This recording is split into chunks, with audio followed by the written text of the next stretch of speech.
Welcome दोस्तों, कैसे हैं आप सभी। उम्मीद करता हूं कि आप सभी सुरक्षित होंगे और कोविड गाइडलाइंस का प्रयोग कर रहे होंगे। दोस्तों, मैं जैसा कि पिछली कई वीडियो से पॉलिटी बारे में पढ़ा रहा हूं, आज उसमें कॉन्स्टिट्यूशनल डेवलपमेंट ऑफ इंडिया के बारे में बात करेंगे, जो कि कितने चरणों में बटा हुआ है और इसके तहत कौन कौन से एक्ट पारित करके भेजे गए।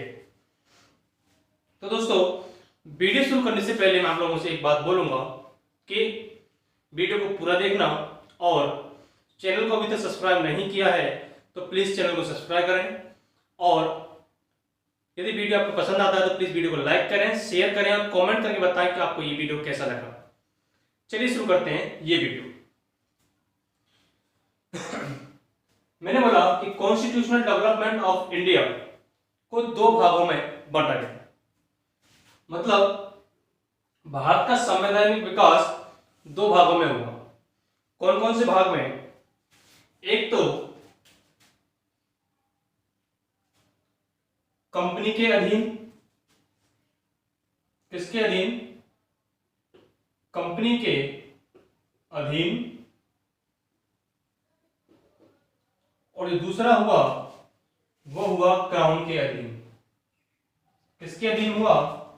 क्राउन के अधीन।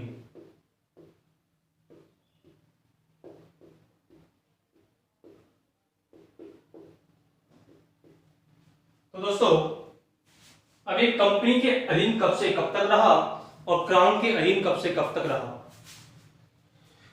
जो कंपनी के अधीन है ये 1773 से 1857 तक रहा। उसके बाद जो क्राउन के अधीन रहा वो रहा 1858 से 1947 तक क्राउन के अधीन रहा। अब एक कंपनी के अधीन रहा तो कंपनी के अधीन क्या क्या कार्य किए गए, कौन कौन से एक्ट पारित करके भेजे गए। सबसे पहले जो एक्ट पारित करके भेजा गया वो भेजा गया रेगुलेटिंग एक्ट, 1773 का रेगुलेटिंग एक्ट। हम बात कर रहे हैं कंपनी के अधीन शासन की, उसके बाद हम बात करेंगे क्राउन के अधीन शासन की। सबसे पहले 1773 में एक एक्ट पारित करके भेजा गया जिसका नाम है रेगुलेटिंग एक्ट। क्या है? रेगुलेटिंग एक्ट, या फिर ये कहें रेगुलेटिंग अधिनियम। क्या कहें? रेगुलेटिंग अधिनियम।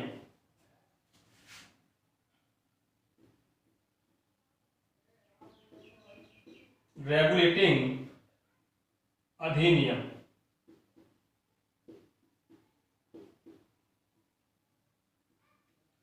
इस अधिनियम के तहत क्या क्या कार्य हुए? अभी तक ईस्ट इंडिया कंपनी, ब्रिटेन की तरफ से ईस्ट इंडिया कंपनी को जो व्यापार करने के एकाधिकार हुआ करते थे, अब वह एकाधिकार कंपनी को सिर्फ 20-20 वर्ष के लिए प्राप्त होंगे। इसके अलावा कंपनी को उसके मालिक नहीं चलाएंगे बल्कि बोर्ड ऑफ डायरेक्टर्स चलाएंगे, जिनको ब्रिटिश सरकार के द्वारा नियुक्त कर भेजा जाएगा। तो नोट करते हैं कि सबसे पहला कार्य क्या हुआ था इसमें।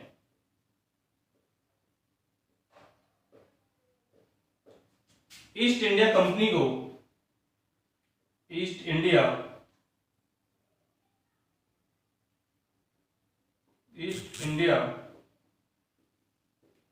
कंपनी को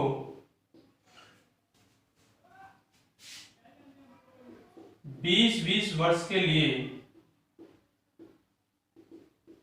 20-20 वर्ष के लिए व्यापार करने का एकाधिकार प्राप्त हुआ। व्यापार करने का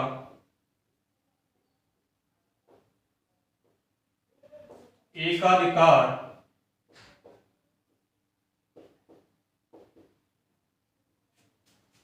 प्राप्त हुआ।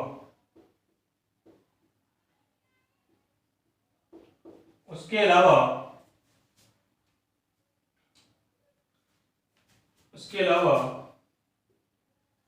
कंपनी के लिए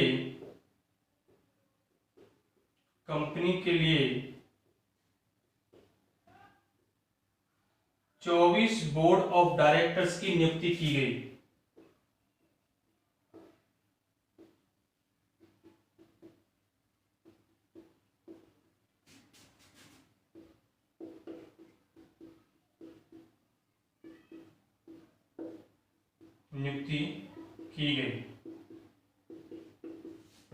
जो कि 24 बोर्ड ऑफ डायरेक्टर की नियुक्ति की गई, जिन्हें ब्रिटिश सरकार नियुक्त कर भेजेगी। इसके अलावा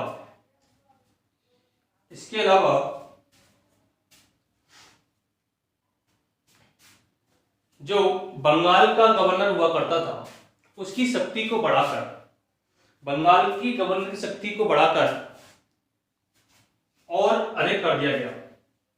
कहने का मतलब कि बंगाल के गवर्नर के अधीन जो दो प्रेसिडेंसीज हुआ करती थी, 3, बंगाल, मद्रास और बॉम्बे। तो बंगाल में ही बंगाल के गवर्नर के अधीन 2 प्रेसिडेंसी जो बंगाल के अलावा थी, कौन सी, मद्रास और बॉम्बे, उनका भी कार्यभार बंगाल के गवर्नर को सौंप दिया गया। कहने का मतलब शक्तियों को बढ़ाकर मद्रास और बम्बई के गवर्नर भी बंगाल के गवर्नर के अधीन कर दिए गए। इसी के तहत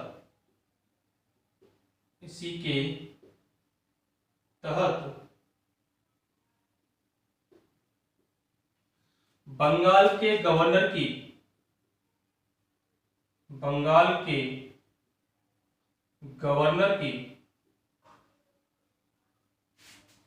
शक्तियों को बढ़ाकर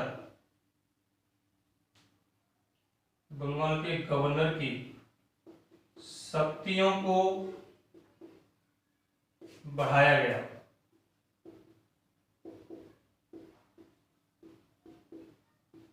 तथा मद्रास और बॉम्बे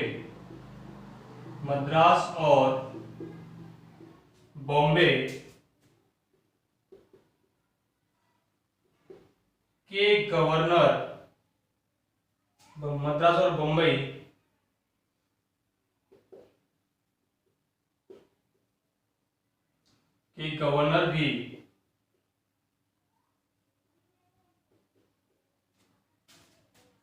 बंगाल के गवर्नर के अधीन कर दिए गए।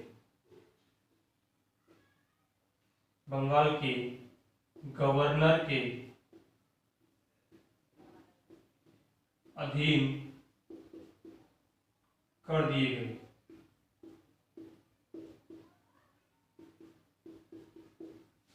कौन कर दिए गए? मद्रास और बॉम्बे के गवर्नर। ठीक है ना दोस्तों। और तथा जिस बंगाल के गवर्नर को सिर्फ गवर्नर कहा जाता था, अब उसको गवर्नर जनरल ऑफ बंगाल कहा जाने लगा। बंगाल के गवर्नर को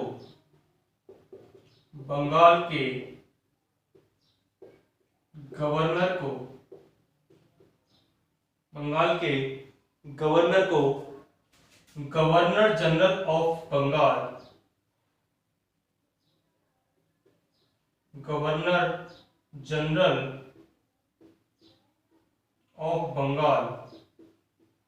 बंगाल का गवर्नर जनरल कहा जाने लगा। गवर्नर जनरल ऑफ बंगाल कहा जाने लगा। अब बंगाल का गवर्नर जनरल कौन था? बंगाल का ये कहें कि बंगाल का अंतिम गवर्नर या प्रथम governor general of Bengal, first governor general of Bengal कौन था? वो था वॉरेन हेस्टिंग। कौन था? Warren Hastings. यहां लिख देता हूं,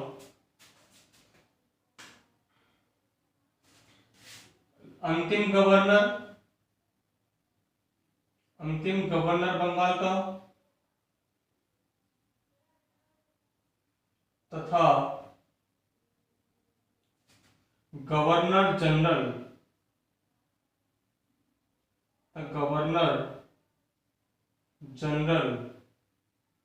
वो भी प्रथम, तथा प्रथम गवर्नर में कौन था?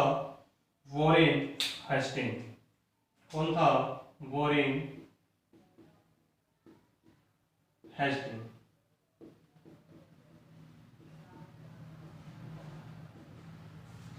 वॉरेन हेस्टिंग था गवर्नर जनरल। इसके अलावा इसी एक्ट के तहत 1774 में, इसके अलावा 1774 में बंगाल के कलकत्ता में एक सर्वोच्च न्यायालय की स्थापना की गई, उच्च न्यायालय की स्थापना की गई, जिसके सर्वोच्च न्यायालय की स्थापना की गई, जिसके अगर मुख्य न्यायाधीश की बात करूं, उसका मुख्य न्यायाधीश लॉर्ड एलिजा एम्पे को नियुक्त किया गया। किसे नियुक्त किया गया? लॉर्ड एलिजा एम्पे को। इसके अलावा उसमें 3 अन्य न्यायाधीश भी थे। कौन कौन से थे? लॉर्ड लेमेस्टर, चैम्बर्स और लॉर्ड हाइड। 3 अन्य न्यायाधीश थे, लॉर्ड हाइड, लॉर्ड लेमेस्टर और लॉर्ड चैम्बर्स। ठीक है ना? लिखते हैं 1774 में बंगाल के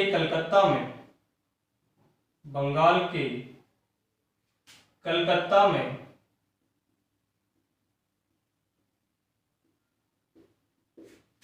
सर्वोच्च न्यायालय की स्थापना की गई। सर्वोच्च न्यायालय की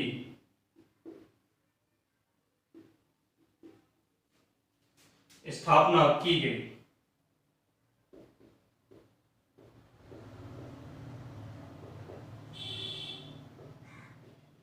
कब की गई? 1774 में।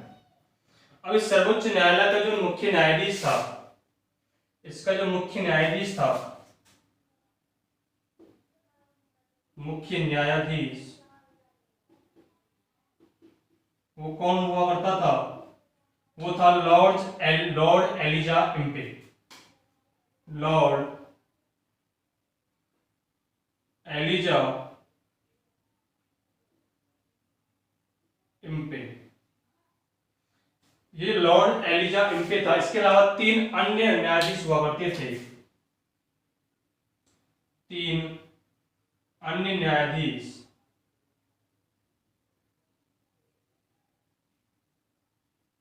वो कौन कौन से थे?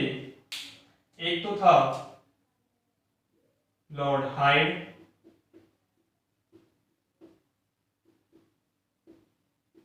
दूसरा था लॉर्ड चैम्बर्स,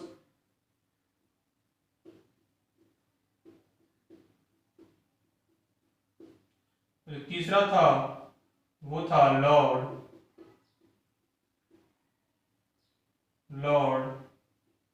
लेमेस्टर। ये 3 अन्य न्यायाधीश थे और एक था मुख्य न्यायाधीश। इसके अलावा जो बंगाल का गवर्नर जनरल था, कौन? Warren Hastings. इस वॉरेन हेस्टिंग ने इस मुख्य न्यायाधीश से, लॉर्ड एलिजा एम्पे से दोस्ती कर ली। अब दोस्ती कर ली, उस दोस्ती का बेहद फायदा उठाने की कोशिश करता था वॉरेन हेस्टिंग। अब क्या करता था कि ये इतनी करीबी दोस्ती थी इन लोगों में कि किसी भी झूठे आरोप लगाकर उसे सर्वोच्च न्यायालय भेजा करता था। कौन? Warren Hastings. किसी पर भी अगर किसी को जरूरत पड़ती थी, उस पर झूठे आरोप लगाकर सर्वोच्च न्यायालय भेजा करता था और उस न्यायालय के लॉर्ड एलिजा एमपी से कहकर उसे जो चाहा वही दंड दिलवा दिया करता था। कौन? वॉरेन हेस्टिंग दंड दिलवा दिया करता था। लॉर्ड एलिजा एमपी जो सुनता वॉरेन हेस्टिंग की वही उसे सजा दे दिया करता था। ठीक है ना? और इसी बात पर ध्यान दिया 3 लोगों ने। कौन कौन से?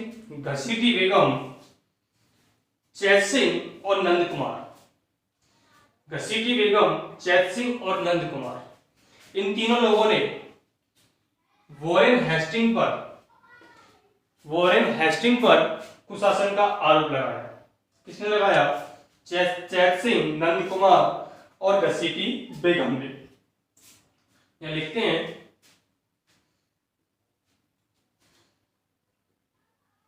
ये तो पता चल ही गया है आप लोगों को कि दोनों में मित्रता हो गई। लिख लेते हैं फिर भी। वॉरेन हेस्टिंग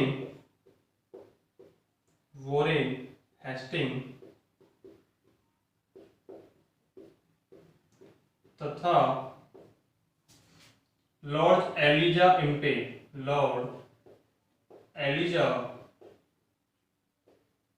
इम्पे आपस में मित्र बन गए,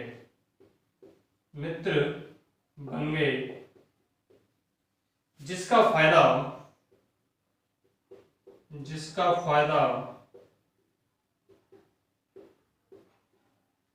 वॉरेन हेस्टिंग उठाया करता था। वॉरेन हेस्टिंग उठाया करता था।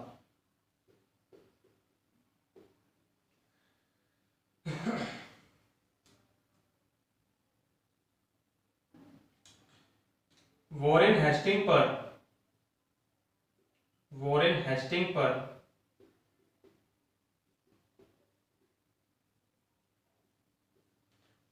हेस्टिंग पर चैत सिंह, नंद कुमार तथा घसीटी बेगम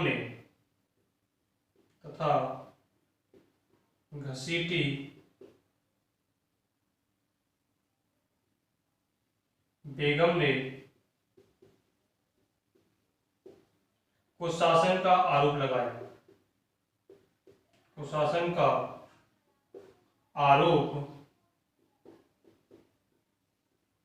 लगाया। किसने लगाया? चैत सिंह, नंद कुमार और घसीटी बेगम ने। इस आरोप से लॉर्ड एलिजा एम्पे के तहत, या फिर ये कहें कि इस कुशासन के आरोप लगाने के बाद वॉरेन हेस्टिंग परेशान हो गया, और जब परेशान हो गया तो इसने क्या किया? इसने लॉर्ड एलिजा एम्पे से कहकर इन तीनों लोगों को फांसी की सजा दिलवा दी।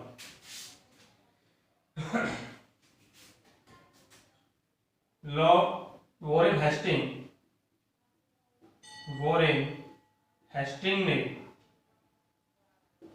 हेस्टिंग ने इन तीनों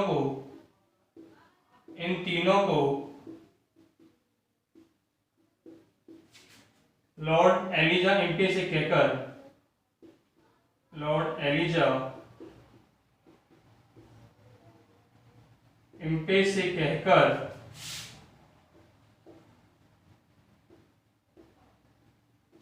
1784 में तीनों को फांसी दिलवा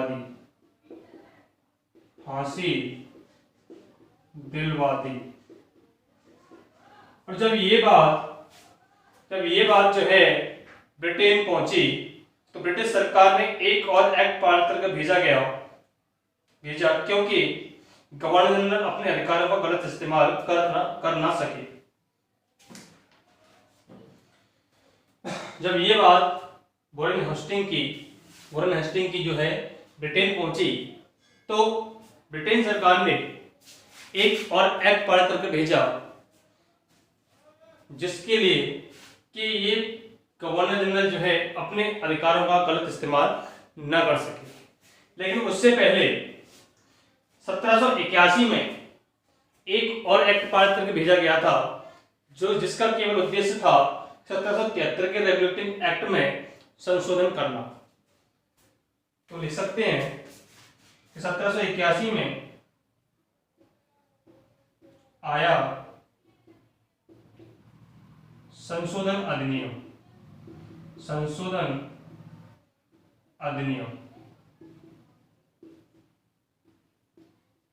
इस अधिनियम का केवल उद्देश्य रेगुलेटिंग एक्ट में सुधार करना था। क्या था? रेगुलेटिंग एक्ट में सुधार करना। इसके बाद 1784 में आया ईस्ट इंडिया अधिनियम, जिसमें कुछ अच्छे सुधार किए गए।